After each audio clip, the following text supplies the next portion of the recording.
So yesterday we talked about the Eastern Conference Finals. Now we're going to be going back to the West. The Thunder and the Timberwolves played yesterday.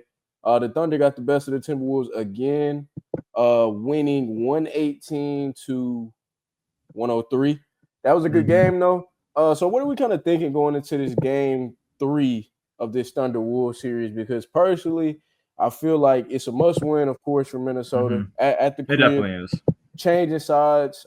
First game going back to Minnesota, so I think they have to capitalize and get this one. Me and Brendan were talking before the recording started about how Anthony Edwards stepped up yesterday, but they just aren't shooting the 3-point shot well.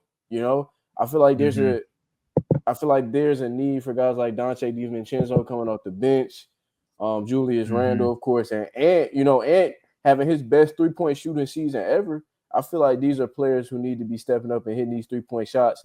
And if it's not there, getting into the paint to get easy ones. Definitely. I mean, I agree with you, Tay, because the 3-point shooting is when they've been dying off. Because last game they scored 50. They shot 53s last game. This game they shot 39. Still 28% though. You can't win off that. You can't win off just shooting the ball out the whole game, pretty much. I Yeah. mean, I look at it as like Julius Randle and Jay McDaniels kind of switch roles because this is Julius' worst game of the whole playoffs from last night. And Jay McDaniels dropped 22. And then Rudy Gobert's been nowhere in the series. Like, nowhere. Like, he's been getting owned by Hartenstein and Chet pretty much in this series. Yeah. Yeah. Yeah. Also, you need like you said, you need Nas Reed and Randall to show up with the 3-pointers. They shot combined 0 for 8 from 3 last game, and obviously those are two key pieces for Minnesota. So obviously against OKC, they have to show up every single time, be efficient in the paint, be efficient on the perimeter, and create buckets for when Ant can't really show up as much as he usually does. Yeah. Yeah, I agree. I think we should give Julius Randle a little. We should cut him a little bit of slack, Yeah. bro. Brendan, he's been on a heater the I know. entire postseason. He, Like he has. He has. he Nah, surprised yeah. me. He So I has. don't It's just think this it's is his fair one to bad put game. all the I don't think it's fair to put all the Mhm. blame on Julius Randle for this loss. Yeah. Really looking, and this is just me looking at the box score. It's not a lot of help from the bench. It's not a lot of help from the bench. They don't Yeah. play a lot of guys on the bench. They Mhm. only play 8. They play an 8-man rotation. Mhm. So we'll see how that goes. What I will say though is, bro, Oklahoma City plays like a swarm to the ball, immense pressure type defense. I feel like They do. that's why we haven't really seen Rudy Gobert. But I feel like we can't rely on that or think that's going to happen for an entire 7-game series. At some point, things are going to click for Minnesota, and I really think that happens in this game 3 matchup. You know, the energy is going to be there. Like I said, it's in Minnesota. Yeah. I think they turn things around in game 3. Y'all I think hope it's too late? so. I really do. Say what? Y'all think it's too late for them to turn around, or do you think they still have a chance?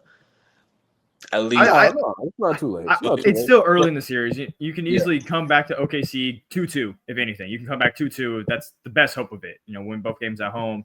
Still a game, still a series, if anything of that. It really just depends. Can they make their shots? I mean, they're dying on the 3 pretty much. They're dying by it, and they're trying I to think they need to get change that, bro. Like I think you have to have some type of different approach. Now Yeah. they could go out, I feel like in game 3 and just be on a heater, hit every 3-point shot, and it's just like nothing happened, which kind of seems realistic right now. I just don't think you should rely on the 3-point shot for every single plus minus or every single point score. Like I just don't think that's an effective strategy. This is a team with, arguably the defensive player of the year in Lou Dort. Like I said, Chet can play size wise, and then Hartenstein is more of like a brawlier, grittier, fight for rebounds, box you out type of center. So Yeah. Minnesota's tasked with a lot. They are. I mean, defense- I agree with that. It's just looking at this. It's just OKC is just a perfect team, dude. They just have the depth for it, the defensive anchor of it. Because that was the biggest issue last year when they played the Mavericks. Losing in 6 was their defense. They couldn't stop Luka and Kyrie, and Derek Lively took over of the series pretty much.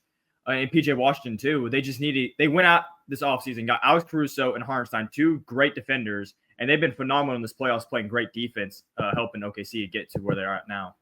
Yeah, bro. Do you think and this is for Chris, do you think that's been the difference from this season and last season? Because bro, Oklahoma City was nice last year. Do you think like the addition, because you're a Bulls fan, do you think the addition of Caruso has took them over the top. Over the hump.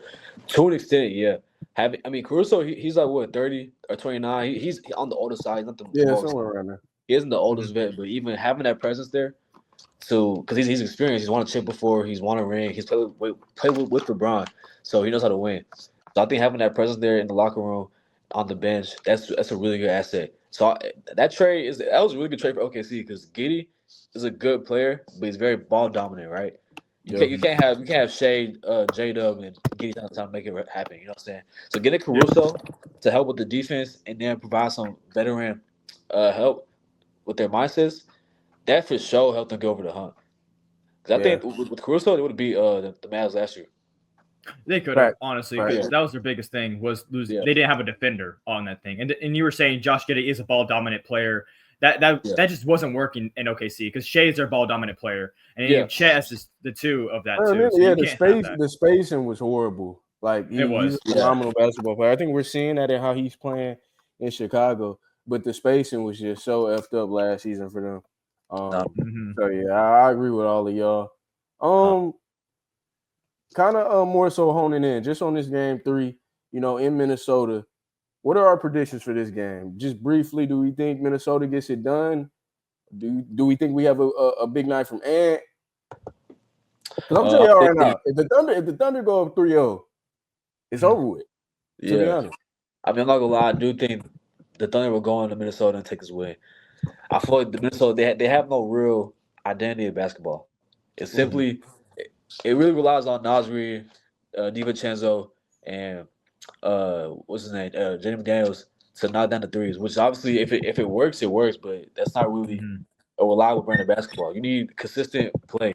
Even if Shea isn't really, if Shea has 20, J-Lo can have 25 or 30. Shaq can still put up points. They have depth to make up for the lack of lack of Shea. But I feel like if Ant isn't playing his best, then they're kind of in a tight hole. Even when he played good, he had 32 last game. It still wasn't enough because they didn't show up. So it would just take much more for them to win than OKC. So you think that's how much better OKC's depth is than Minnesota? Like yeah. Okay, I get what you said. Like it's that much pressure on DiVincenzo, Reed, like you said. It's relying because without them they cannot win. There's no reality where they win without the bench player showing up. Yeah, I mean because last night Walker he scored 17 off the bench for them. Yeah. Dante only scored 8, and then Nasri scored 10. So is the cousin rivalry like possibly have an effect on Minnesota's backcourt, bro? Because you got Walker who's cousins with Shea, wearing his shoes. You know they probably grew up hooping together. Yeah, is this the reason why the bench not there? Man, that's a discussion. But even then, he's playing the second least amount of minutes. But I just don't understand. Like, I mean, I'll give Randall a pass because Randall's been hooping all playoffs, so I won't really speak too much about Randall. But even if Randall did perform to his usual standard, they still probably would have lost.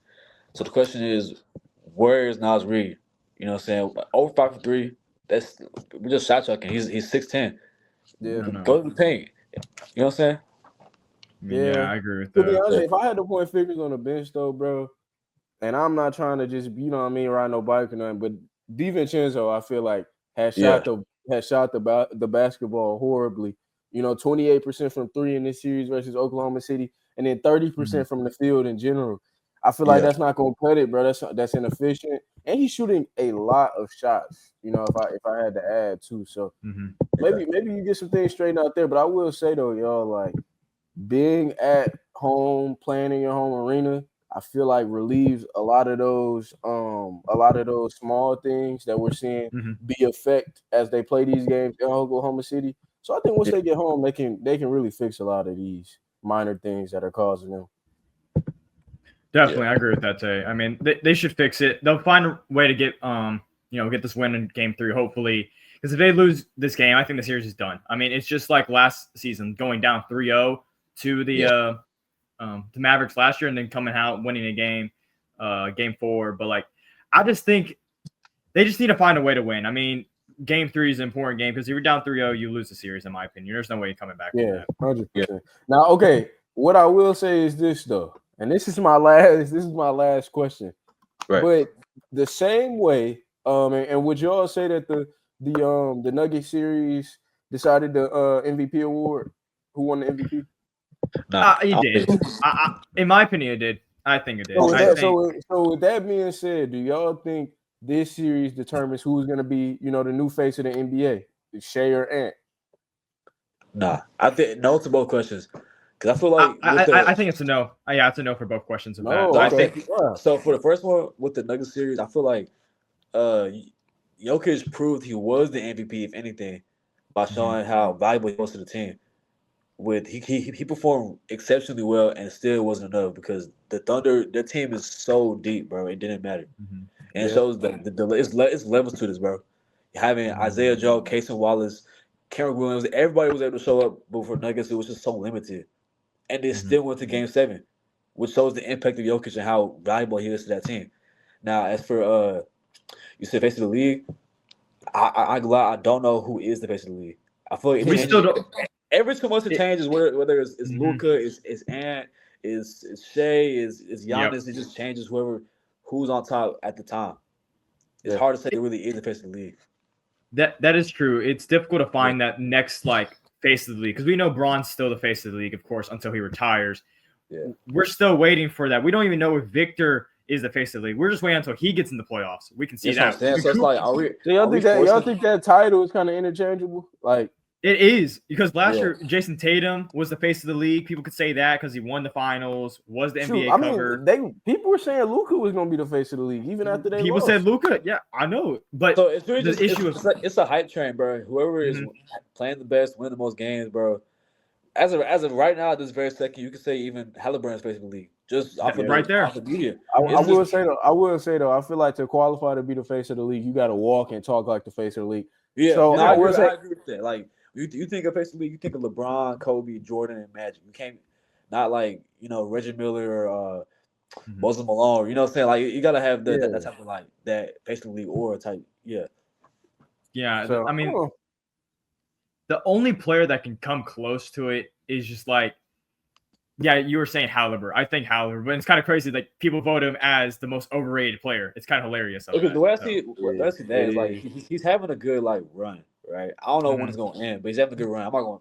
I'm a supporter, but it's a run. I won't say face of the league. I don't think this is like a 5-year, 10-year type of run. This is gonna be like you'll look back in 10 years and be like, damn, remember when Halliburton went crazy back in the 2025 playoffs? Like that's the type of thing.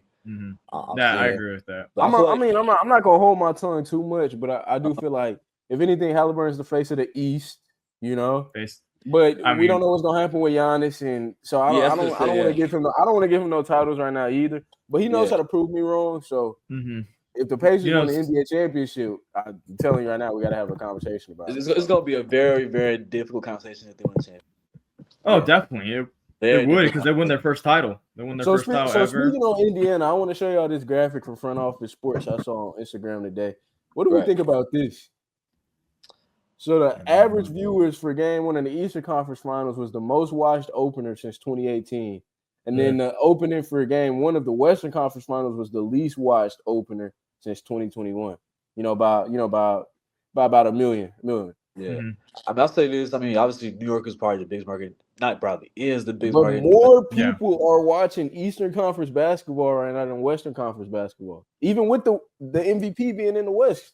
That's insane. I mean, Indiana is basketball central. I don't know y'all know, but like Indiana hoops, bro, they love hoops over there. That could be a factor. But I mean, I feel like if it was like Lakers versus OKC, okay, now it's a conversation about what I'm saying is the East really what brings in the money for the NBA? But I feel like with Minnesota and OKC, there's a question about the markets and are they really that popular? But